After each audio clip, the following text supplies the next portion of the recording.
not using YouTube to look at this right now. I'm going through a third party app, so I've connected it. Hopefully, it works. Whatever the case, I am here to deliver your August market update. I don't have my regular mic, I am not in my regular studio space.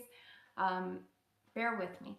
Okay, I've just done some serious work. I had some serious surgery done on my leg, but I realized I left you hanging for 2 weeks, 16 days actually, without having put a video out there. And that is unacceptable to me, because I'm committed. I'm committed to just delivering some solid numbers, education, what have you. But I understand today's video is not going to be my normal with all kinds of slides and stuff, because I'm here. My dog will probably make a debut at some point. Someone will interrupt this, I'm sure. So let me just get into it, okay? So a lot of what you find on this channel, if we've never met before, my name is Varsha Posel, and I am a real estate agent as well as a certified executive leadership coach on the ICF pathway.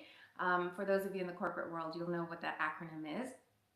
And a lot of what I do is actually assist folks in finding home, but also really get educated in the process, because sometimes there's just a lot of nuance, there's a lot of friction in the process, and it's a lot of jargon and it's hard to understand. And that's where I love showing up. So I'm happy to say that I've had a fortunate time in the industry with assisting some really beautiful people find homes. So looking at our August numbers, now look, August isn't going to shock you.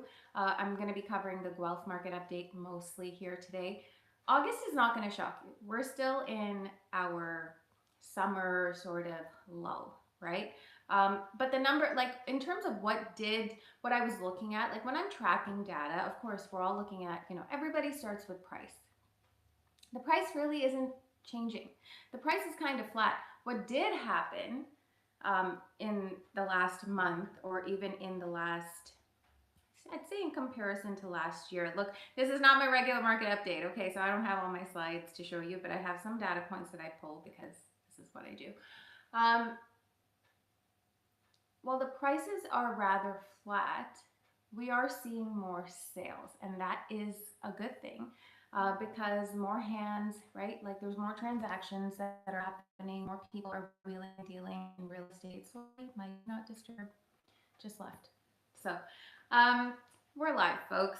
So the number that really struck me was there were 57 listings in Guelph last month.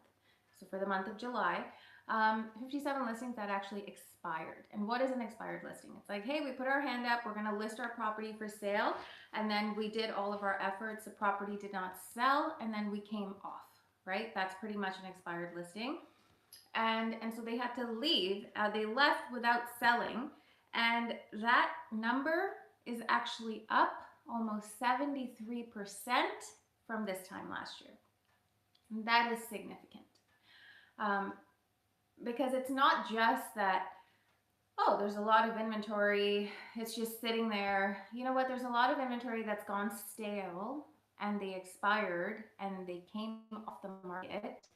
And that jump of 70% is telling you, I mean, it's telling you, it's been telling you all summer, it's telling you where the buyer psychology sits. It tells you where that decision making is sitting, right? So that number to me was actually curious, and homes that did actually end up selling, on average, they took about 37 days to sell, which is not surprising. It's similar to last month. Right now, I'm giving you July numbers. So for the month prior, so June, we're sitting around 37 days on average to sell as well. And that's not just any home, right? Those are homes that are marketed well, presented well. The marketing price that they put out, the price is also on point, right? And even still, it's taking folks time to walk through, come in a few times, have a look around, and say, okay, I'll buy the home, and put pen to paper. That whole process as a whole is taking so much longer today. And if you're actively shopping, I think you can relate to that.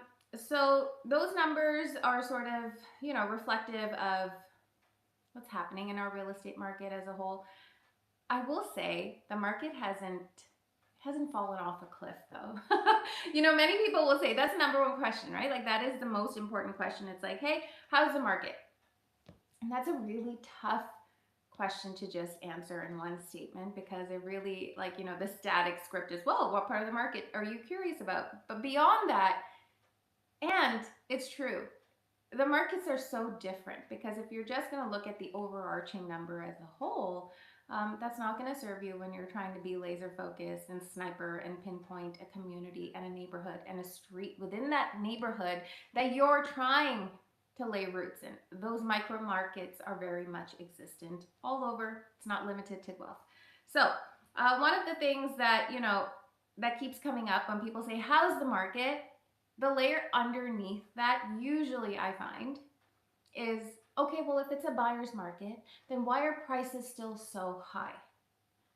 Okay, if buyers are in the driver's seat, then why is it still feel like it's not affordable? Right? That is a reality. And like I said earlier in all of my ramblings, it's not like the prices have just jumped, like you've taken a nosedive this year. They've kind of flatlined for the most part. If I'm really just keeping to the city of Guelph, yes, there have been adjustments in double-digit adjustment percentages in some neighborhoods, but those homes sold in a time that people really shouldn't. What can I say? The price didn't make sense. Okay, yeah, there have been adjustments like that, but for the most part, homes that are presented well, maintained well, realistic in terms of expectations, when sellers come to the market in that way, those homes are seeing attention. Those homes are selling for a reasonable price. And we'll touch on price later on, because just the data that I've written here, it'll get me to price. But I do want to talk about a couple more key data points before we move on. And I cannot believe I have already rambled for 7 minutes. Like, this is awful. So maybe this is why I don't do lives anymore. I used to do a lot of lives, but this is what it is. I'm here now. So in terms of homes that sold, we had 143 homes sell, and that's down 15% from last July. We had 329 new listings actually come onto the market. And with the more homes coming on and fewer homes selling, like, sellers are still listing, but buyers are not matching that pace, right? And it is literally that. It is the fact that more listings are coming to the market, but it's not this huge amount that are selling and coming off the market. So the demand, of course, as we know, has softened, but it is because we have so much inventory that buyers are, in fact, leading the charge, so to speak. So who has the power? One of the data points that tells us this beautifully is the sales to listings ratio, which is sitting at 37.52 year to date. Okay, so anything under 39%, buyers hold the power. So, that era of sort of waiving your conditions, waiving all conditions, writing a love letter. Though, my God, I have so much to say about writing a letter. Maybe I'll have to save it for our next video because this video is already so long. Offering, tens of thousands over asking. Does that exist? Am I going to say it doesn't exist at all? No, because you very well could have competed in an offer where you had to do things like come in with a firm offer, with a strong deposit, with conditions that were more favorable to the seller than to you as a buyer. All of those things are true still, depending, but for the most part, that era, that's not the market that we're in right now, right? So if buyers have the power, then why is everything not moving? It's a good question. What do you think? So the market is definitely giving you time. Like I said earlier, it's been 37 days on average to sell versus 29 last year. And, I'll say with the 37 days, this is something I'm seeing much more of, like in the last 3 months than I did even earlier this year. And that is the amount of revisits we have done to a property before my buyers are writing out an offer. Like it is not just one visit, right? The first visit, depending on the property, the one that I'm talking about actually is a farmhouse, like country property buyers. And so for them, they want to go see the property once, then they want to see it in the sequence of the property that that they've, streamlined and shortlisted. And then in each home, they want to spend some time to see if this is the home, right? So it's taking multiple visits to get them to the contract and to get them to commit to a home. And that's the beauty of this market. That is the beauty of this market. It is the time that you're getting back, right? So that earlier question of, okay, well, if buyers are in charge, why does it feel like everything is not affordable? Well, that's exactly it. Buyers are in charge, and what you're gaining is time. What you're gaining are conditions. What you're gaining is protection and leverage in those ways. And sometimes, depending on the neighborhood, depending on the city and the region, you are definitely getting adjusted price points, right? So just something to think about as I skim through this and realize that I have rambled a little too long. I do want to talk about one thing before I log off of this August update, because probably the most important thing on top of your mind are how long is it going to take to sell, so on average 37 days, and what is my price, right? So while everything here is an average right now, maybe there'll be a day where I can screen share from here and we look at neighborhoods. Maybe we'll do that when I'm back in my studio, because this is a little unorthodox for me. The average price for the city of Guelph is sitting at that $760,000 mark, okay? But the average price for a freehold property where we had 91 sales the month prior is sitting around that $865,000 mark. And the GTA average, as we know, has just hit over $1 million. There was a point a few months ago where it actually dipped under $1 million. It just has hit that $1 million mark again and just slightly above. And that's where most folks find, to their benefit, that they're able to stretch their affordability that much more when they look at pockets just outside of the Greater Toronto area. And unfortunately, it's also, Halton region falls within that Greater Toronto area, and that's just why a lot of folks, we're seeing a lot of growth in Kitchener-Waterloo, Cambridge, as well as Guelph. And so that's where that freehold average price point is sitting at that $865,000 mark. Now, the condo segment, right? I do want to touch on the condo segment because our condos are a great place to begin.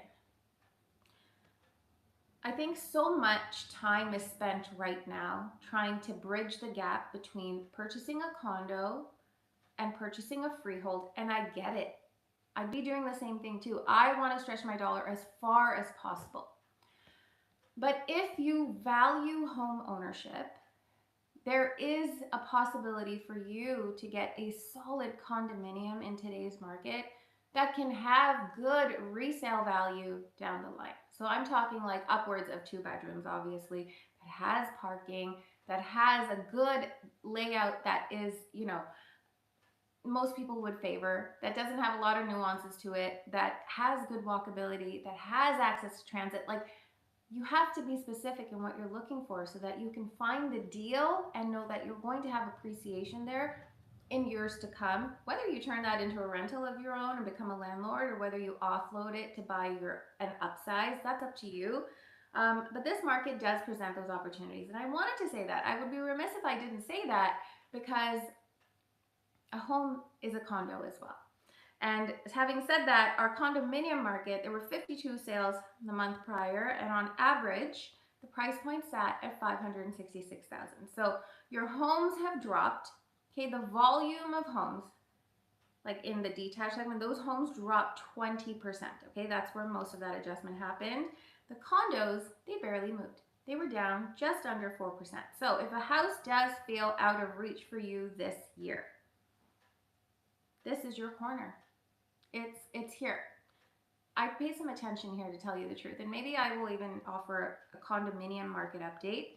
I don't know at which point, but it's coming. So, Guelph as a whole, this is a conversation I have often, and then I'm going to log off. Guelph as a whole is not a weak community. It is not for just people who settle here because they're priced out elsewhere. That does happen, but Guelph is strong as a community as a whole. Of course, with the university, with some of the big employers, you've got jobs, you've got a lot of building, like in terms of development, like the city has over 30 million invested right now in building, in active building. And so in that way, people still want to live here and raise families here. And what has changed in our housing market, specifically in Guelph, is the balance of power. It has given buyers some leverage, and it is up to you to use that leverage, and make sure that you're not just waiting for something to happen and then you've lost the leverage that you have right now because that right property or that right rate didn't show up. Look, the Bank of Canada has held at 2.25 and they have done so consecutively. And what you're going to get today is not cheaper money from an interest rate or from a handout. It is very much going to be the right rate for you in the right community and the gift of time and conditions and protections and contractual protection to fulfill whatever it is that you want to do with home ownership. All right, there is my quick and simple market update for the month of August, covering the month of July. I thank you so much for being here, and I sincerely thank you for your patience because it's going to take me a little bit to walk and things like that again, but I am committed to rehab, and I am so grateful that you tuned in. Thank you.